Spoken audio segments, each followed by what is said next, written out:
Mantan Kadif Propam Polri Irjen Verdi Sambo hadir sebagai pihak terperiksa dalam sidang Komisi Kode Etik Polri pada hari ini. Kadif Humas Polri Irjen Dedi Prasetyo menyatakan bahwa ada 5 saksi yang dihadirkan dalam sidang etik terhadap Irjen Verdi Sambo. Mereka adalah mantan Karo Paminal Polri, ada Brigjen Hendra Kurniawan, mantan Karo Provos Brigjen Beni Ali, mantan Kapolres Jakarta Selatan Kombes Budi Herdi Susianto, mantan Kaden Abiro Paminal Kombes Agus Nurpatria, dan mantan Kabak Gakum Roprovos Div Propam Polri Kombes Susanto. Para saksi-saksi tersebut akan didalami perihal peran dari Sambo dalam kasus pembunuhan Brigadir Joshua. Nasib karir Irjen Verdi Sambo sebagai anggota Polri akan ditentukan dalam sidang yang dipimpin oleh Kaba Intelkam Komjen Pol Ahmad Doviri pada hari ini.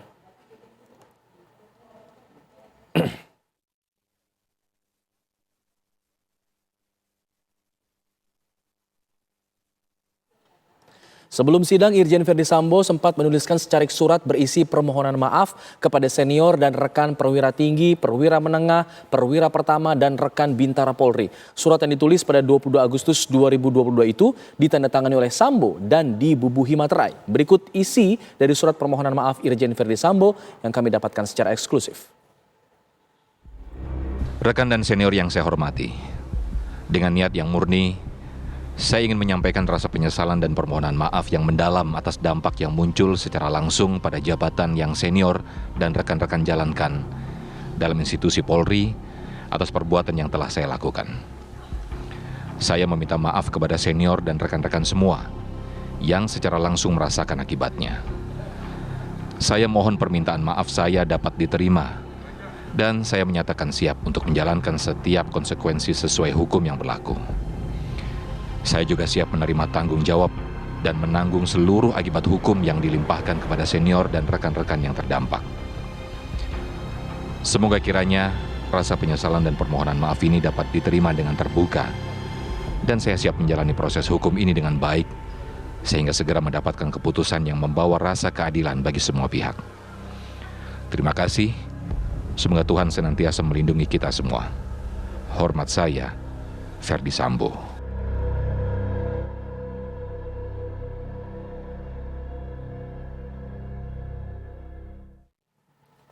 Irjen Verdi Sambo akhirnya muncul ke publik untuk pertama kalinya setelah ia ditetapkan sebagai tersangka dalam kasus pembunuhan Brigadir Nofriansyah Yosua Huta Barat. Irjen Verdi Sambo hadir dalam sidang etik untuk menentukan nasibnya di kepolisian. Lalu bagaimana ekspresi sang jenderal saat hadir dalam sidang etik ini? Kita akan membahasnya bersama dengan pakar mikroekspresi, ada Mas Kirdi Putra. Selamat siang Mas Kirdi. Selamat siang. Kita tahu ini adalah kemunculan pertama Verdi Sambo setelah ditetapkan sebagai tersangka dan muncul begitu tenang sepertinya, raut mukanya. Tapi apakah Anda melihat hal yang sama?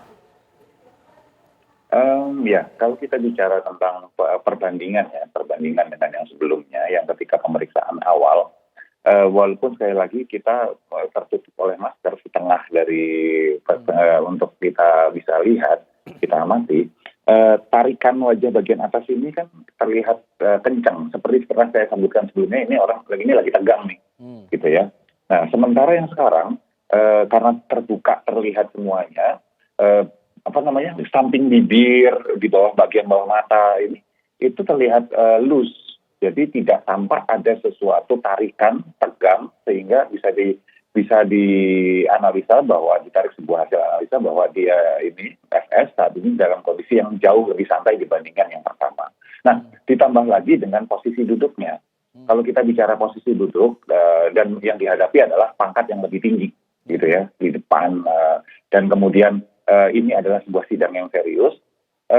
Tidak ada posisi duduk yang benar atau salah di sini, tetapi posisi duduknya terlalu santai buat saya untuk dia berhadapan dengan sidang dan rekan-rekan kolega yang pangkatnya lebih tinggi. Itu aja yang saya lihat. Menunjukkan apa dengan ketenangan ini, terlihat santai, duduknya lebih santai, padahal dia tengah berada dalam kasus yang cukup besar. Ini menunjukkan apa dari sang jenderal ini? Tepat istilah, saya akan bilang bahwa pertanyaan ini saya akan jawab dengan pertanyaan lagi sebetulnya. Tepat sekali, dalam sidang kasus yang bukan cukup besar, ini sangat besar ya, melibatkan 80 lebih dari perwira loh. kita bicara seperti ini.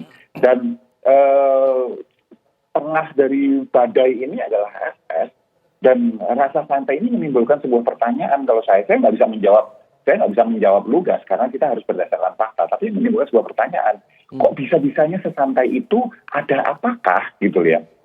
Ini masih punya kartu truf kah? Atau memang ada sesuatu yang membuat dia yakin untuk bisa tetap santai dan tidak khawatir tanda petik dengan konsekuensi besar yang menanti dia, kan itu. Oke, Mas Giri tadi sempat membandingkan antara hari ini kemunculan Ferdy Sambo dengan pada saat pemeriksaan awal.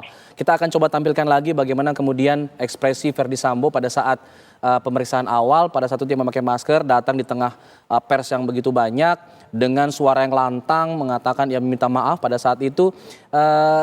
Apakah dari ucapan-ucapan juga bisa terlihat ekspresi atau gestur ini yang bisa Anda nilai begitu? Jadi kalau misalnya kita bicara tentang ekspresi ya, kalau dibandingkan dengan yang pertama, tentu saja sekali lagi tidak bisa kita bandingkan secara full karena masih tertutup mask gitu ya, Pak, masker. Cuman dari cara dia menyampaikan, cara dia berkata-kata dan tarikan di sekitar alis ini yang bisa terlihat, itu sudah sangat terlihat jelas, terdengar jelas, dan bisa disimpulkan bahwa dia sangat tidak santai. Dan ada hal-hal yang katakanlah sudah sangat dipersiapkan untuk bicara ke depan-depan rekan-rekan media, yang memang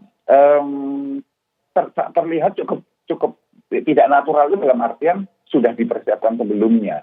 Yang ini juga sudah dipersiapkan, saya yakin sudah dipersiapkan sebelumnya. Tetapi dari posisi duduk, posisi tarikan otot-otot di sekitar wajah, gitu, itu jauh. Ini kayak bedanya benar-benar istilahnya yang ini kok santai benar. Yang pertama itu kita tahu bahwa oke, ini dia tegang nih. Ya, atau kita bisa simpulkan juga dia mungkin nggak biasa ngomong di depan publik. Tetapi kalau kita bicara bahwa FS tidak biasa ngomong di depan publik, kalau kita cari dan saya lakukan pencarian tersebut, beberapa kali sebetulnya FS ini terlihat ngomong sebetulnya dan di hadapan banyak orang dan bicaranya cukup bagus. Jadi yang pertama itu tegang, yang kedua luar biasanya santai. Saat ini kami sedang tampilkan bagaimana penampilan dari Ferdy Sambo pada saat 4 Agustus 2022 dan pada saat hari ini pertama kali setelah ia ditetapkan sebagai tersangka. Kalau Anda katakan tarikan di sekitar mata, seperti tatapan mata bisa Anda lihat juga seperti apa kemudian pada saat itu dan hari ini? Tatapan mata itu sebetulnya bisa, harusnya bisa. Kenapa saya katakan harusnya bisa? Kalau mata itu ada pupil di mata itu ya, yang hitam kecil itu bisa membesar mengecil. Nah, ketika seseorang itu sedang tegang, sedang beremosi tinggi, pupilnya itu berubah secara drastis. Sayangnya karena kita Southeast Asia, Asia Tenggara ini kan rata-rata mata kita bagian tengahnya itu warnanya gelap ya. Itu nggak kelihatan sayangnya dari situ. Tetapi dengan cara penekanan intonasi kata-kata yang disampaikan, itu juga salah satu pendukung bahwa dia memang saat itu sedang dalam kondisi tidak santai, alias cukup tegang. Perubahan drastis ini apakah mungkin saja karena ia sudah menerima keadaan yang ia akan hadapi begitu, atau seperti apa biasanya? Ketika seseorang berada di dalam kondisi yang belum pasti, kan sekarang oleh dibilang lebih terima keadaan gitu ya, bisa santai, kalau orang yang bisa terima keadaan, sebetulnya dari awal tuh tanda petik nggak perlu nyusun ini semua. Kecepatan untuk bisa terima keadaan itu terlalu luar biasa switch-nya, gitu. Nah, kalau misalnya dibilang sudah bisa terima keadaan, tapi sekali lagi ini kan bicara asumsi jadinya. Nah, kita nggak tahu apakah dia bisa terima keadaan atau tidak. Tetapi bahwa itu salah satu dari kemungkinan yang terjadi, bisa ya terima keadaan. Namun ada kemungkinan lain. Yang saya katakan tadi, ada kartu truf apa nih yang membuat dia bisa sesantai ini? Gitu kan, itu yang kemudian perlu ditanyakan. Kalau terima keadaan ya sudah, nggak ada masalah. Tapi kalau yang kedua gimana? Kalau Anda tadi bisa menilai dari penekanan atau intonasi saat ia berbicara. Tapi kalau kita melihat dari surat surat permintaan maafnya, tulisan-tulisan dia. Apakah Anda bisa menilainya seperti ada kata-kata saya menyatakan siap untuk menjalankan setiap konsekuensi sesuai hukum yang berlaku. Ini Anda menilainya penyesalan ini bisa dinilai sebagai penyesalan yang tulus atau tidak? Jadi kalau kita bicara, tentu saja kita bisa menganalisa dari tulisan tangan misalnya. Kondisi orang itu, kalau ditulis tangan, kalau ditulis di komputer kita nggak kebaca tuh bagian itu. Tapi pemilihan diksi, linguistik yang digunakan, itu juga bisa kemudian dilihat orang ini dalam kondisi seperti apa ketika dia mengucapkan atau menyebutkan kata-kata tersebut. Namun, kalau kita bicara tulisan, kemungkinan untuk pihak-pihak lain terlibat di dalamnya itu sangat besar. Kita nggak tahu loh, yang benar-benar istilahnya punya kata-kata itu siapa. Apakah benar-benar FS atau ada orang lain yang kemudian membantu untuk menuliskan kata-kata tersebut sehingga terlihat bagus. Kalau saya menilai kata-kata yang tadi yang sudah istilahnya disebutkan tadi, itu menurut saya bagus. Permintaan maafnya tepat. Siapa yang meminta maaf, saya gitu istilahnya dari posisi FS, kepada siapa gitu ya, apa yang terjadi, kenapa meminta maaf, itu cukup jelas. Nah pertanyaan saya, ditulis dengan tanpa bantuan orang lain dari hati yang paling dalam setelah perenungan dan sebagainya atau bukan? Kan itu jadi pertanyaan. Dan itu nggak akan pernah bisa di validasi. Validasinya pakai apa?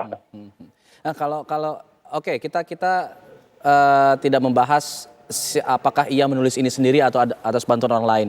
Tapi dari pandangan kami begitu, ini tulisannya, suratnya dibuat tulisan tangan dan cenderung lebih rapih, cukup rapih begitu. Untuk ukuran laki-laki ya, tarikan garisnya sepertinya tidak ada miring-miring, padahal ini di kertas kosong begitu ya, dan cukup rapih begitu sepertinya. Ada yang bisa dinilai dari hal seperti ini, Mas Kirni? Gini, kalau kita bicara tentang tulisan yang cukup rapi, laki-laki bisa saja menulis dengan cukup, dan cukup banyak laki-laki yang tulisannya rapi. Ya. Kita nggak bisa bilang bahwa rapi ini menandakan bahwa dia tenang, kita nggak bisa. Nggak bisa juga. Tetapi yang perlu dilakukan tahu nggak? Sederhana betul. Membandingkan tulisan tangan FS yang sudah pernah ada sebelum-sebelumnya dengan kondisi sekarang, nah itu ketahuan. Itu baru terlihat. Itu bisa tahu. Apakah ini benar-benar tulisan dia? Itu satu. Kan kalau kita bicara grafologi, kita perlu membandingkan apakah ini benar-benar tulisan dia. Ya, tulisan tangan iya, tapi tulisan tangannya siapa? Dan kalau dibandingkan dengan tulisan-tulisan yang lain, baru kita tahu tarikannya, sudutnya, segala itu. Oh iya benar. Yang kedua, tulisan tangan itu menunjukkan kondisi emosional, kondisi bahkan psikologi seseorang ketika dia sedang menulis. Dan bahkan juga histori dari orang tersebut. Misalnya tulisan bagian belakang itu nggak rapi sama tulisan bagian depan yang agak ada yang masuk, ada yang keluar, itu beda. Tulisan tarikan ke atas dan tarikan ke bawah itu beda. Nah, kalau misalnya ada pembandingnya, makanya teman-teman yang memang ahli di bidang grafologi, biasanya mereka punya pembandingnya untuk melihat kondisinya seperti apa. Apakah ini dibuat-buatkah? Apakah ini disusun dengan sangat baikkah? Apakah tulisan tangan sendirikah atau dipalsukan atau harus dibantu orang lain dan sebagainya? Itu yang perlu dilakukan. Baik. Terima kasih Mas Kirni Putra sudah memberikan masukannya juga informasi kepada kami di Kabar Siang. Selamat siang Mas Kirni. Selamat siang.